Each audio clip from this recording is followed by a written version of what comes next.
Assalamu alaikum dear students, hope you will be all right. I'm your English teacher and today I'm going to recapitulate chapter 21, the disease of a princess.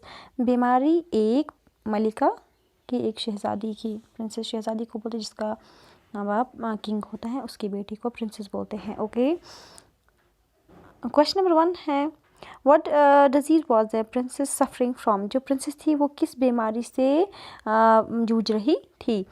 The princess was suffering from loss of hunger. जो princess थी उसको ये बीमारी थी, उसको भूख नहीं लगती थी, उसको ये प्रॉब्लम थी, उसको बिल्कुल भी भूख नहीं लगती थी.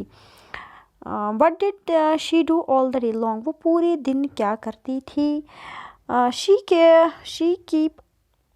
kept lying in bed and or sitting by the side of a window or just looking out.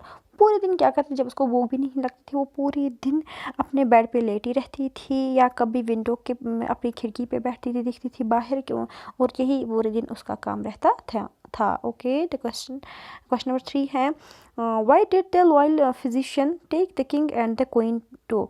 जो एक फिजिशियन होता है, अगर आपको ये स्टोरी याद होगी तो एक लॉयल फिजिशियन होता है, एक डॉक्टर होता है, उसने किंग और क्वीन को कहाँ पे लिया. The loyal physician took the king and the queen to a cottage of a farmer. तो जो फिजिशियन होता है, डॉक्टर जो होता है, उसने किंग और क्वीन को एक कॉटेज में लिया. कॉटेज एक छोटे से घर को बोलते हैं, जो कि फार्मर का था, एक ज़मींदार का था, वहाँ पे इन दोनों को लिया. Question number 4, what kind of food were farmers children eating fondly.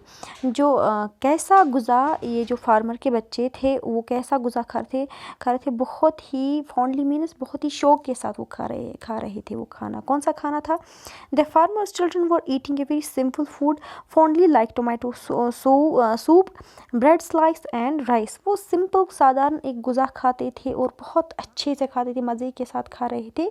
वो गुज़ा क्या था, वो टोमेटो सूप था और ब्रेड स्लाइसेस थे, कुछ रोटी के टुकड़े थे और चावल था. सिंपल सादा उनको गुज़ा मिल रहा था और वो बहुत अच्छे से खा रहे थे.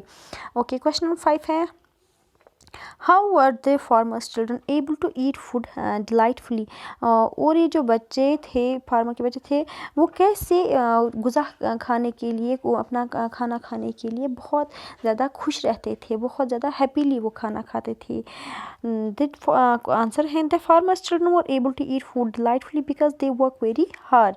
जो बच्चे थे इन दो फार्मर्स के, वो बहुत ज़्यादा मेहनत करते थे, मेहनत करने के बाद उनको अच्छी भूख लगती और वो खाना अच्छे से खाते थे.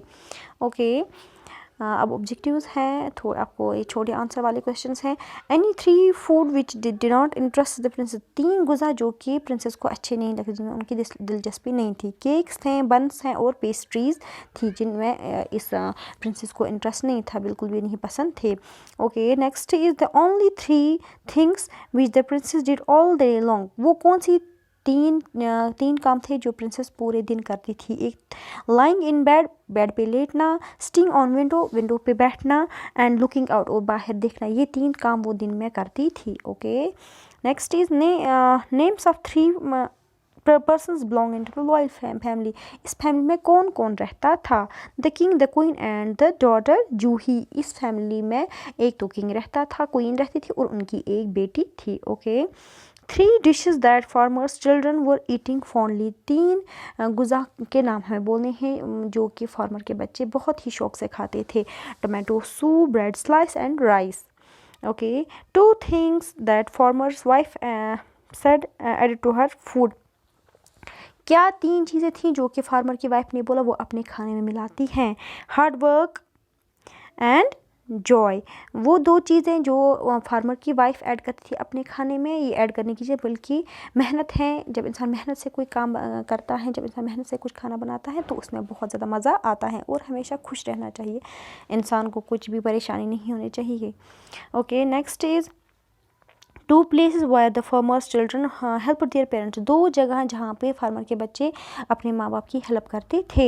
एक है फील्ड्स एंड दूसरा हाउस होल्ड चोर्स.